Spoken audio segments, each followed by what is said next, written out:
Retour en France où les taux d'emprunt immobilier enregistrent un nouveau record à la baisse. Regardez ce chiffre, 1,59% en moyenne, c'est du jamais vu. Certains particuliers obtiennent même des conditions encore plus exceptionnelles, des taux susceptibles d'attiser encore un peu plus l'intérêt de certains investisseurs, d'autant que les communes sont aujourd'hui contraintes de se séparer d'une partie de leur patrimoine, des maisons d'exception, des châteaux difficiles à entretenir. Sophie Lançon, Étienne Prigent et Ariane Morisson-Negroni ont répondu à ces annonces immobilières un petit peu particulières. Regardez. Dans ce château du XIVe siècle, les rois ont défilé. Henri IV, Louis XIII accompagnés de Richelieu. Mais ne comptez pas visiter ce joyau de la mairie d'Albertville, à moins d'être un acheteur potentiel et d'être prêt à débourser 450 000 €. Il y a 3 niveaux de 300 mètres carrés environ. Ce n'est plus de première jeunesse et comme vous le voyez, il y a d'énormes travaux à faire. Même si la ville a fait un minimum pour le maintenir quand même debout. Il reste 2 millions d'euros de travaux à effectuer pour restaurer le château. La mairie, propriétaire du lieu depuis 40 ans, ne peut pas les assumer. Avec les baisses de dotation de l'État, les budgets sont trop serrés. Nous avons de beaux projets pour la commune.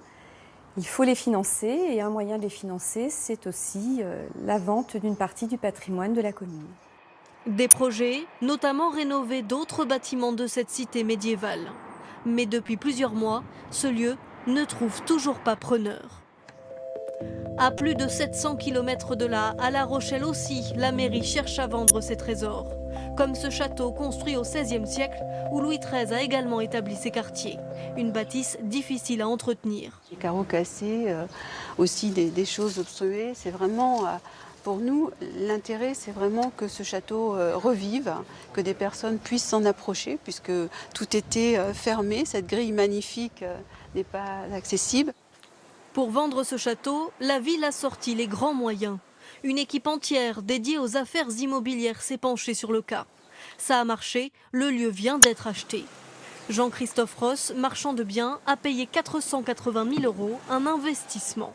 La cour a besoin d'avoir un réel entretien, y compris pour les annexes, les dépendances que nous allons conserver et dans lesquelles nous allons faire des bureaux commerciaux. Autre projet, à l'intérieur du château, Jean-Christophe Ross va créer 9 appartements, du studio aux 3 pièces pour des locataires, des travaux d'environ 300 000 € qui vont durer plusieurs mois, mais qui paraissent réalisables pour cet investisseur privé. Avec, comme vous pouvez le voir ici, le fait d'avoir de quoi recevoir des sanitaires, et on va retrouver la même chose sur l'ensemble des pièces. Trouver des financements grâce à la vente de châteaux, une stratégie de la municipalité qui divise les habitants. Peut-être qu'il y a des moyens de retrouver les fonds pour rénover l'existant avant de penser à la vente du patrimoine.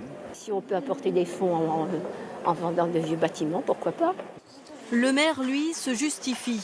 Avec ses ventes, il espère récupérer 80 millions € d'ici 8 ans, tout en exigeant des garanties pour chaque dossier. Nous ne délivrons pas de permis de construire si on nous présente des opérations qui vont dégrader notre ville. On a vraiment tous les outils juridiques pour surveiller la qualité des opérations de rénovation. Et puis par ailleurs, quand on vend des maisons comme ça, c'est du logement et on en a bien besoin. Il n'y a pas que les châteaux qui sont vendus.